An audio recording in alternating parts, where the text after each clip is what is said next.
Qual é a origem do talento? A gente nasce com ele ou a gente desenvolve no decorrer da vida? Para responder com precisão essa pergunta, vou trazer as principais ideias do livro Fora de Série, do Malcolm Gladwell. Em 1990, um estudo foi realizado na academia de música mais elitizada de Berlim. Os professores separaram seus violinistas da escola em 3 principais grupos. O primeiro grupo eram os considerados estrelas, aqueles que tinham potencial de se tornarem solistas de nível mundial.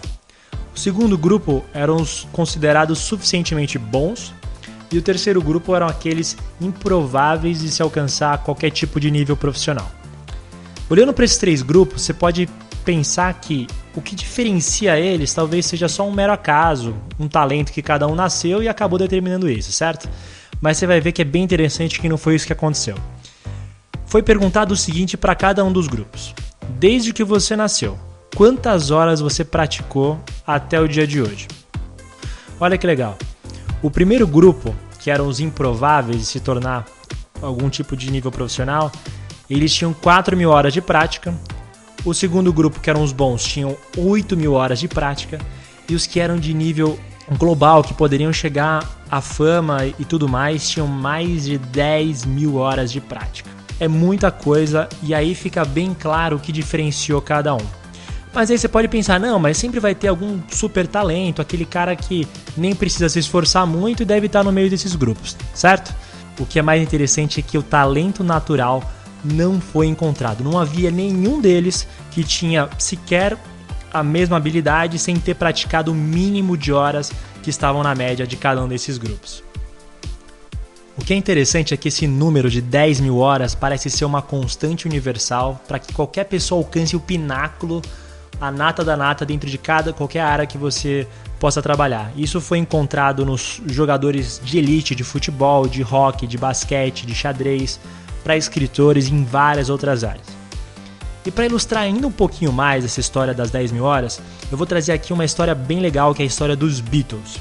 Presta atenção nisso. Antes do sucesso deles, em 1960, eles tiveram uma oportunidade chave que mudou completamente seu destino. Nessa época, eles faziam mais ou menos alguns shows de curta duração em Liverpool, de forma totalmente esporádica, sendo de no máximo 1 hora por show.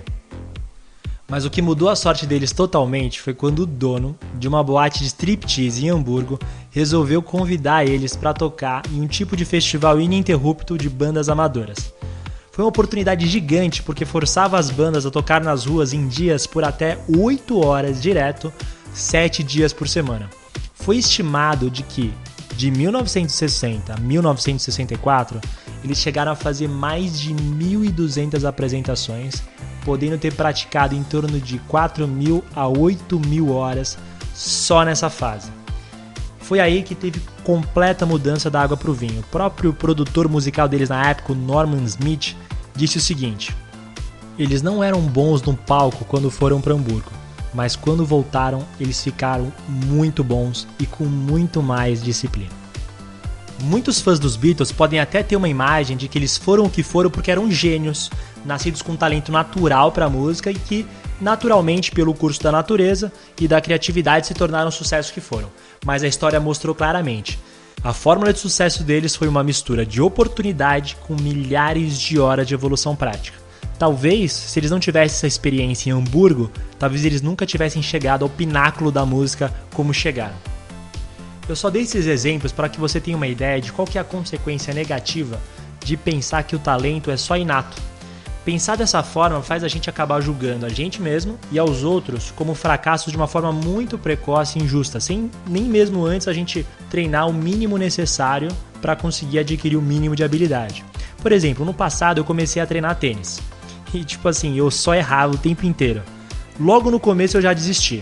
O pensamento clichê que veio na minha mente foi: eu não sou bom nisso, essa não é minha praia, eu não nasci para isso.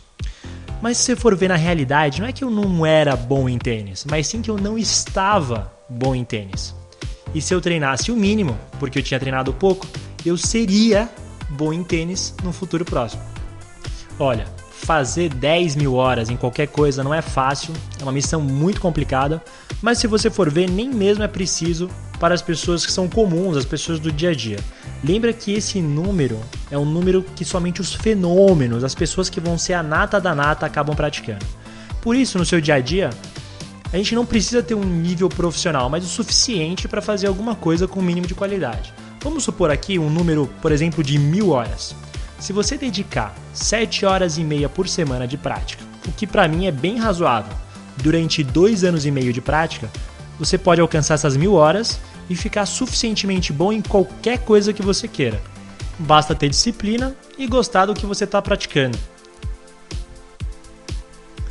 Olá, esse é mais um vídeo do canal Eureka. Se você realmente gostou do vídeo, aperte em curtir com vontade e, óbvio, não esqueça de se inscrever caso você queira receber mais ideias transformadoras toda semana. Se você também gostou da ideia, eu recomendo de verdade que você leia na íntegra o livro do Malcolm Gladwell, Foras de Série, que vai te trazer várias perspectivas novas e novos insights. Muito obrigado de novo pela visualização e a gente se vê em breve. Um abraço!